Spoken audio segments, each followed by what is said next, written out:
So I personally think that information was retained, but it was retained by esoteric teachings, like especially the mystery schools. I don't think a lot of that ever really got or vanished. You know what I mean? They just kind of changed into another form. That makes sense. Yeah, yeah. I mean, like, let me read out this part that I just found about Freemasons and see if it jives what you've been talking about. Okay. Okay. Freemasons profess a peculiar system of moralities veiled in allegory and illustrated by symbols, centered on a vague great architect of the universe, in principle of universal humanity, tolerance, and naturalism that relativize religious dogma. They claim ancient origin, but interpret biblical symbols like the peerless Boaz as strength and Jachin as establishment erected at Solomon's temple through esoteric lenses, often linking them to pre-Christian mysteries, phallic worship, or political religious anti-dogmatism. I think that's quote out of the uh, Anderson's Constitution of Freemasons, 1723 Hmm. and 1738 editions. More stuff here. Freemasons rejects dogmatic Christianity, viewing belief in specific truth. For example, for example, the doctrines that the Catholic Church teaches, they view them as secondary or prejudicial to universal love and tolerance. Their dogmatic or their teaching, it is defined as uh, a search for divine truth through symbols borrowed from masonry and architecture. Uh, Humanistic and dogmatic, meaning emphasizing the absolute liberty of conscience and human solidarity, excluding none based on belief. And then symbolic esotericism. Symbols like pillars of Boaz and Jachin, Hiram as Horus as the Christ figure, Osiris, sorry. Yeah. The point within the circle, the Vesica Pisces, Christ symbol, carry four distinct meanings: moral, political, philosophical, and spiritual. It's often anti-authoritarianism or anti-authoritarian or naturalistics. Okay. All Yeah. right. So that sounds very similar to what you were just talking about.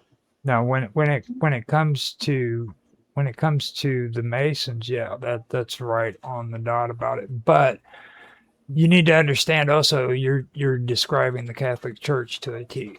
Like everything that you believe in it actually teaches the same thing. But the only difference is that you guys don't believe that Osiris and Jesus were one and the same. You see what I mean? Yeah, we don't.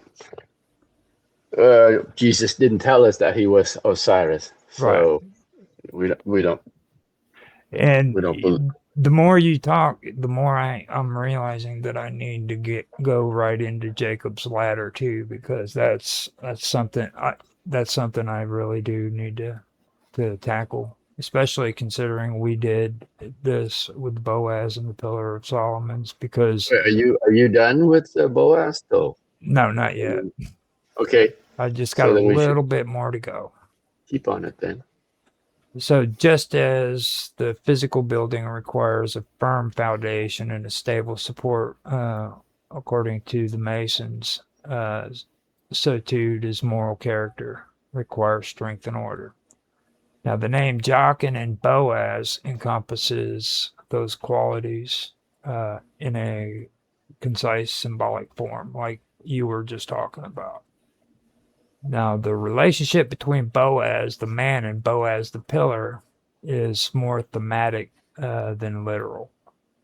There's no explicit biblical statement linking the pillar to the Bethlehem landowner. All right. Yet the shared name is supposed to invite reflection, according to the Masons. Now Boaz and Ruth, they embody covenant loyalty and responsible power, basically.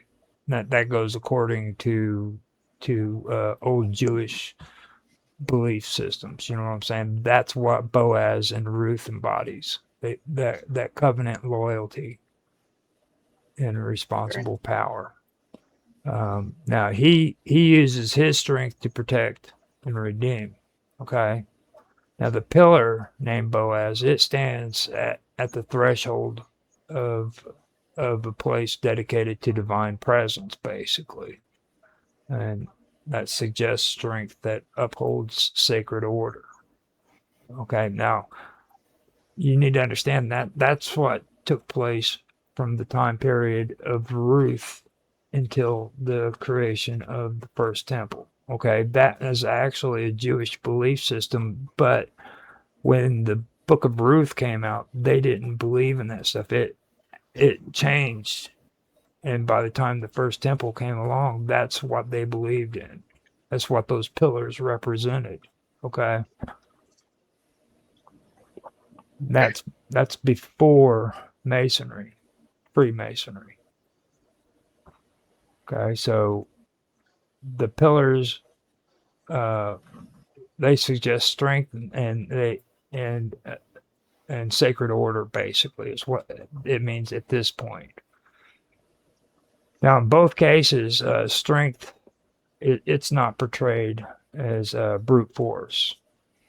Okay, it's steadiness, reliability, and faithfulness, basically. And that's within a covenant framework between God and the Jews. Okay.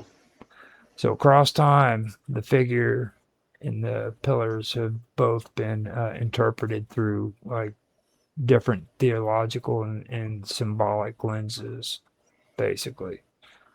So in Jewish tradition, the pillars of the temple represents the grandeur and the prominence of Solomon's reign before the exile. Okay.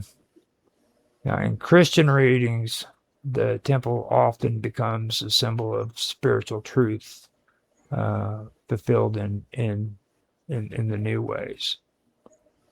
And in the Masonic traditions, the temple is neither exclusively Jewish nor Christian in its meaning. It functions as a universal symbol of moral aspiration. I hope that helps you out on what you were just talking about right there. Okay. Okay. So the pillars, therefore, become a universal, or they become universal emblems of virtues that are necessary for personal development. And when you start talking about virtues, that's where you start delving into even more stuff when it comes to David, especially. Okay, because you have the Book of Psalms, which we go on for hours when it comes to the Book of Psalms and Christian virtues. But that's something else. I actually got into the Book of Psalms before I started doing research on a lot of this stuff, and there's a lot of things in that book that a lot of people they're not aware of. You know. So, what's your thoughts so far, Dan?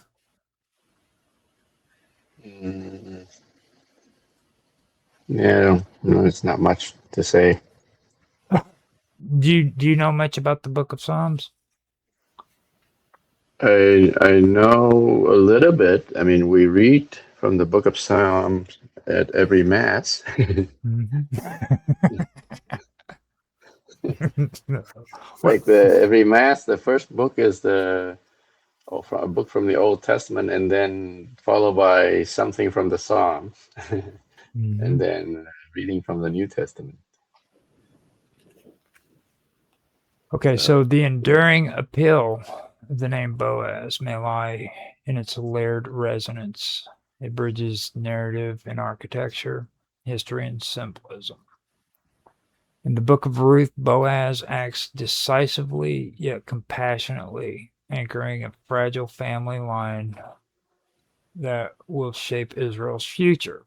Now, in the temple narrative of moral instruction, uh, Boaz stands immovable at the entrance of sacred space, and he also represents stability at the heart of worship.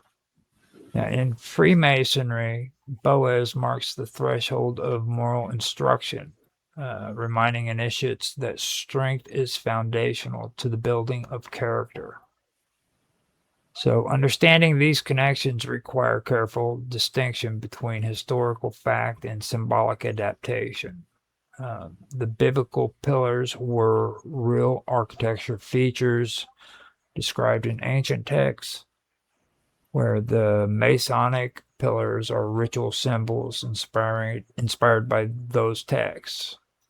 Now the Boaz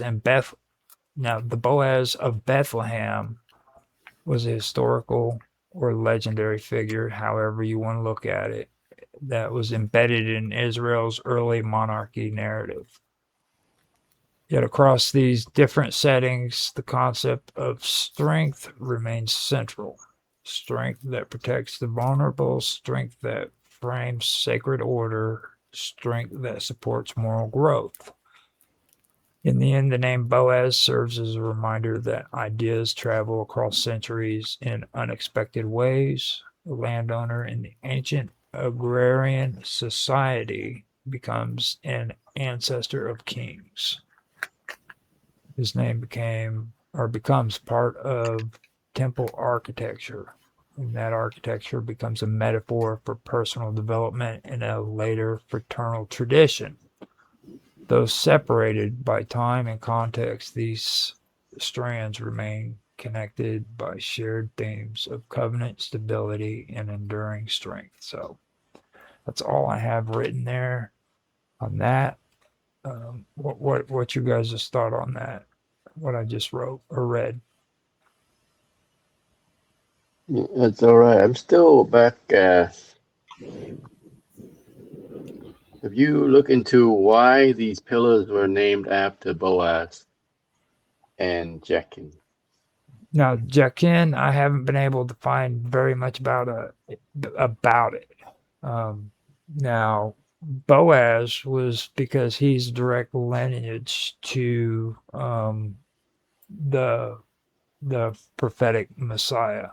Even though the Jews didn't accept Jesus as their Messiah, they did believe in a Messiah that was going to come through the lineage of David. So I know that's why he was named, or his name was put on there.